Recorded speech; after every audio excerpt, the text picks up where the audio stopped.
We have fathers who don't know how to father. We have mothers who don't know how to mother. But for the fact that you birth a child, you now wear the name mother, father. They don't understand what it comes with. And as I tell people, even for myself, no manual could have prepared me for parenting. None. Nothing my mother, my grandmother, my aunts, my cousin, nothing. Because the experience I had, psychologically, physically, emotionally, nobody could say to me that when you feel this way, this is what you're to do, because it doesn't come like that. You just have to know how to maneuver that feeling in the moment. And so we have a lot of abused women, abused men becoming mothers and fathers. And one of the things I always hear people say is that hurting people hurt people. So because they are survivors of whatever trauma they may have experienced as a child or growing up, they come and now that they are a parent, they do not think first how to fix this so that it doesn't recur in my children's lives. They're only seeing the now, and if this is happening to a child, get over it. I went through it, I could get over it. They're not stopping to understand and address the child's needs.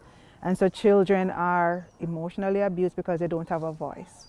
In many of these households, the children are not encouraged to speak or encouraged to even speak about their feelings, about what is happening to them. And so that's why we have so many sexual abuse taking place in a house with a stepfather or even a brother or a cousin or a family member, and the mother or the father will not know, because that voice that the child has never been given a chance to speak. Because what we grow up in Jamaica and hearing, shut up, stop in the eyes, nobody never asks you no question. So you're not encouraged to speak unless they ask you a question and they want an answer. And usually when they start asking, it's usually when it's too late. It's after the abuse. And then at that time now the child is locked in, it's a shell, they don't want to talk. So I find that there is poor parenting skills across Jamaica. And across, I'd go as far as to say the world, because it's not just a Jamaica problem. So a lot of parents don't know that to hug a child makes a difference in the child's life. To tell the child, I love you. If the child comes to you and says, Mommy, this happened, to sit and listen than to say, no, go along, a lie I tell. So we have children who are being raised by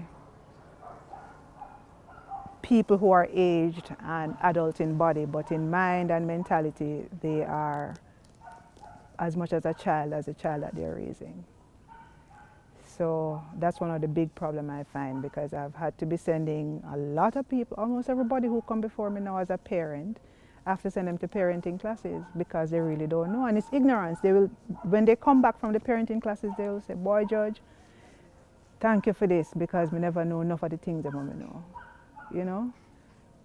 It really is that simple, and we take a lot for granted because people have age and they have body, and so they look like adults and them are parents. So we take it for granted that them know what to do, what they don't. And so I really believe that every mother, every father, before them leave the hospital with the child, should be exposed to some amount of parenting skills classes, you know. I think that is really something, because ignorance is live in the world of parenting, which leads to a lot of those things. Children don't know good touch, bad touch. I had a child before me in St. Thomas, 11 years old. She came in with her baby. And this is because in her community, this man just came and the community was so embracing of him, don't know anything about him. And every time he came to the community, he would call her and talk to her as if, you know, he's looking out for her. But he was grooming her all this time. And now, she should be preparing for PEP, but she's a mother at 11. Yep. And it's only now that her father is coming to light. You know, he wasn't there all along when the grandmother needed help with her, needed her to stay somewhere that she didn't have to keep her at the shop with her for her to be exposed to these people that are seeing her little body developing and believing that she's a cherry to be picked.